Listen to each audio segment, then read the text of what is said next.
Standup Comedy, your host and MC, presents Comedy Appetizers, a podcast where you will find short comedy sets, stories, and funny bits from the famous and not so famous. Here is your host and MC, Scott Edwards. Hi, and welcome to another special bonus show, An Audience of One. And we're in for a treat. A really good friend of mine back from Minnesota is a very, very funny guy. You've heard him on the Bob and Tom show. He's had his own NPR radio show. He is world famous for being the man behind Vague But True. Ladies and gentlemen, it's Tim Bedore. God bless your hearts, or evolution honors your hearts for welcoming me back. Thank you, thank you. Well, we're so excited to have you back on the podcast, Tim. So what have you been up to? You got some funny for my audience? Well, I have a story that could have gone to the worst place for any comedian possible. It happened on your stage. Thank goodness it was not as bad as it could have been. But I was up at your club, up from L.A., and prior to that, months before that, some friends of mine, Jake Johansson, one of them, who you know as Jake, one of the best comics of my generation, yes. 47 Lettermans, set the record. He appeared on Letterman as a comic more than anybody else. So he was one of my contemporaries, good friends in L.A., and a guy named John Ross, who was also super funny. And they were both way into health, and they convinced me that I needed to be juicing. That was one of the big things back then, that everybody got a juicer, and you got raw vegetables, and you juiced. And it could be beets and celery and apples and parsley and all kinds of things. So I started doing that. And on the way up, I'm literally driving up from L.A. to Sacramento, saying to myself, you know, Jake and John are right. I feel good. I feel better. Just, you know, like there's a little more energy, and it's the juicing. So I get up to Sacramento. I believe it was a Tuesday night. And I think on Tuesday nights, you had 2-for-1s or some special to start the week. So the place was packed. And this is back in the club that was in the basement. Yeah, our big main room right on Firehouse Alley. Yeah, that Tuesday night, 2-for-1 Tuesdays. Yeah, it was awesome. So, you know, there's 240 people, and it's a packed house. And typical of comedy clubs, especially if there's not a second show, you wanted to know from me, how long did I want to do? So you know when to send out the checks, 15 minutes before the end of the headliner's closing set. So I said 60 minutes. So that's what you were planning on. So I'm standing there on stage, and I just happened to know, maybe looked at my watch or where I was in the set, 43 minutes into the set, I felt a wave, a tsunami of distress in my abdomen. Oh, that's scary. It went from low to high, and it ended up in my chest. And I could feel internal organs changing positions. And this roll, this tsunami of bad happened, and it was so strong that my voice skipped. It was like the needle came out of the groove. Oh, and I just, it changed, you know, the word ended, and I had to restate the word again. And it was just the most powerful thing I've ever felt internally in my body. And I couldn't, one, believe what it was. Two, was that a heart attack? Did intestines burst? Did the appendix blow up? I mean, it was just astounding. And I'm on stage. Yeah, I mean, in front of 224 people. Yeah, the audience has to know you're in the middle of a set trying to be funny, doing comedy. And all of a sudden, boom, this wave happened, and it was freaky. You know, I'd never felt before or since anything like that happened internally.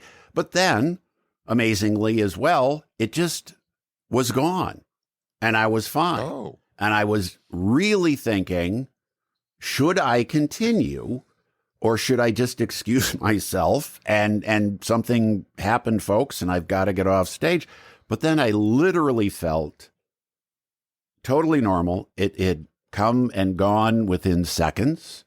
And I thought, well, I'm going to continue. So, and this is all going through as I'm speaking in my mind. I'm also thinking, what's the strategy here? What should I do? And I look, and now it's like 45 minutes into the 60-minute set.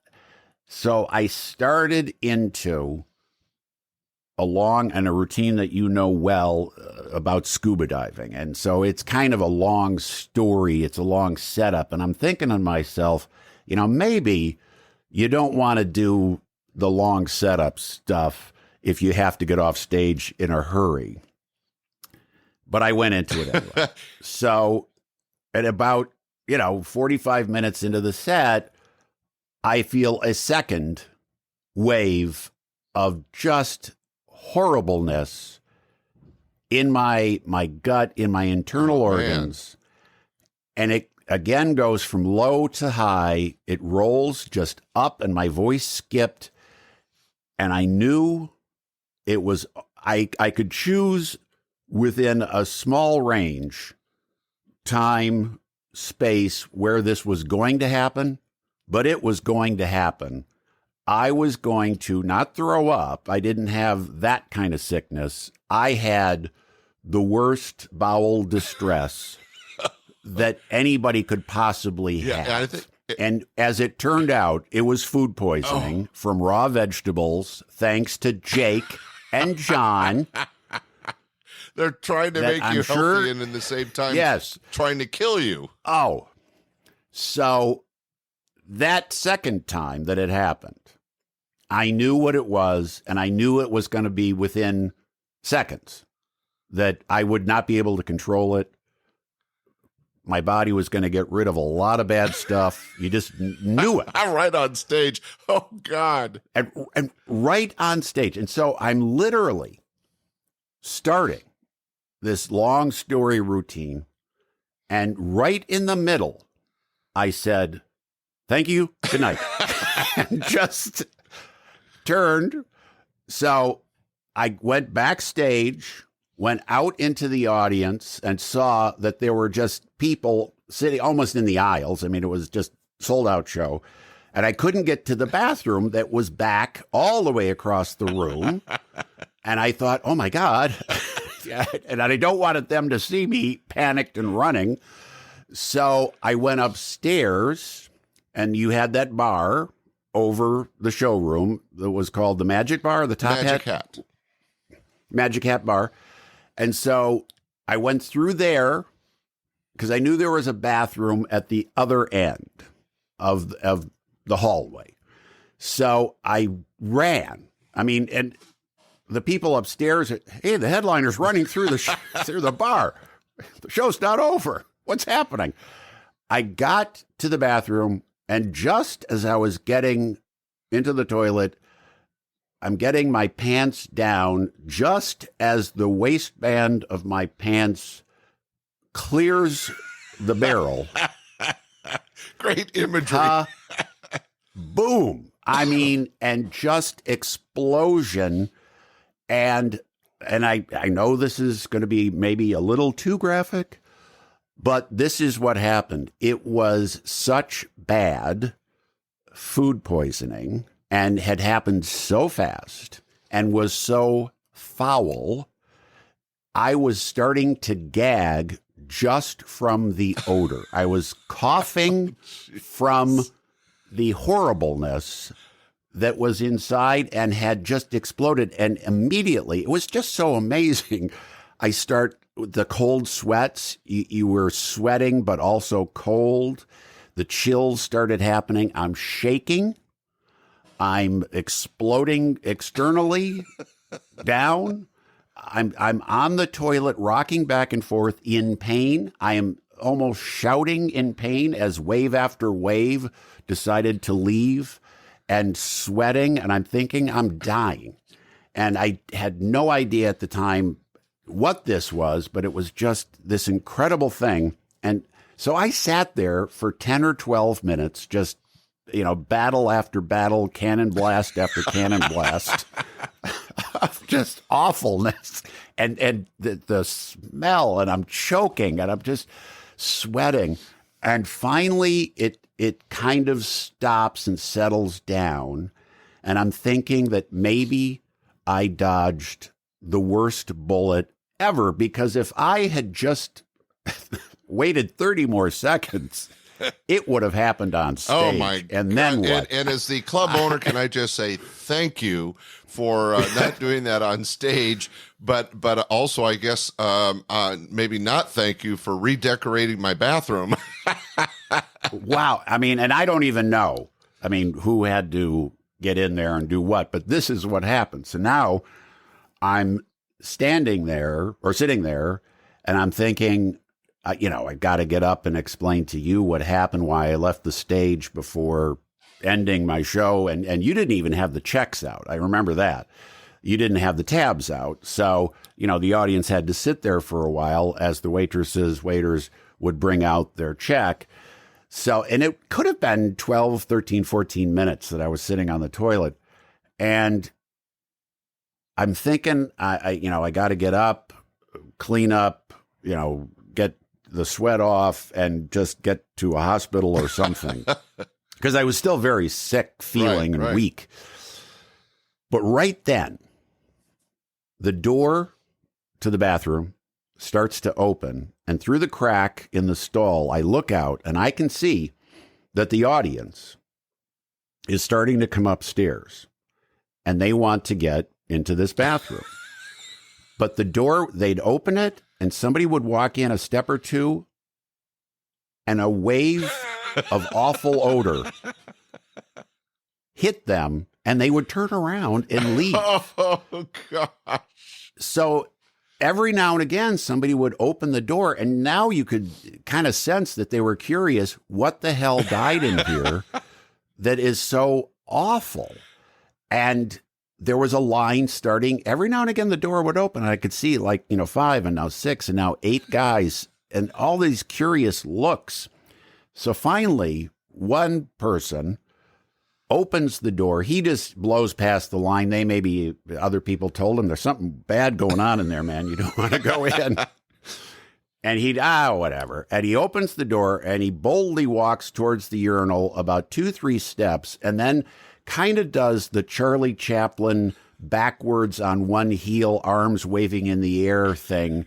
His eyes, I could see through the crack in the stall, his eyes widen and his nostrils flare. And he starts, trying to move backwards. And he just said, "Whoa, fella." So like I was a horse or something. Well, you're graphically explaining something that I think everybody's experienced sometime in their life. And I think we all would agree that we'd rather be home when those experiences happen. So to be on stage when that wave hits you, it just goes to prove, everybody in the audience, comedy isn't always pretty. Oh, man.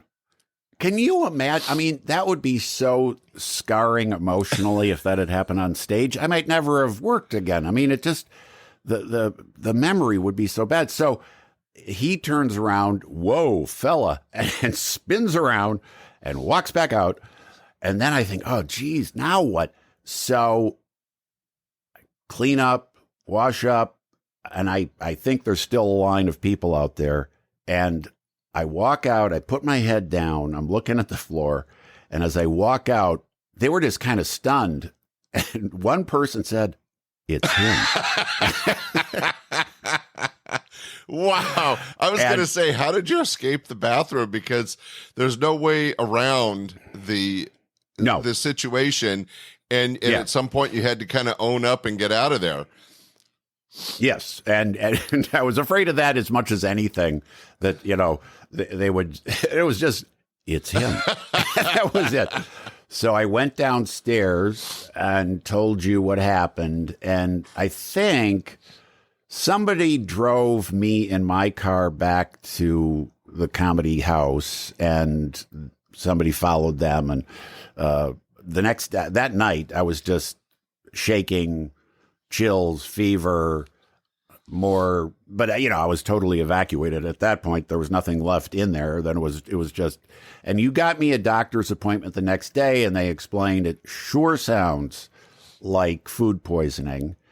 And I remember you tried to get somebody to fill in, at least for a night, Wednesday night, and couldn't find anybody. And we were going to cancel the show. And this is, it's just the thing about show business where the show must go on. It truly is one of these feelings that you have that you have this obligation. And if you're alive, you got to try.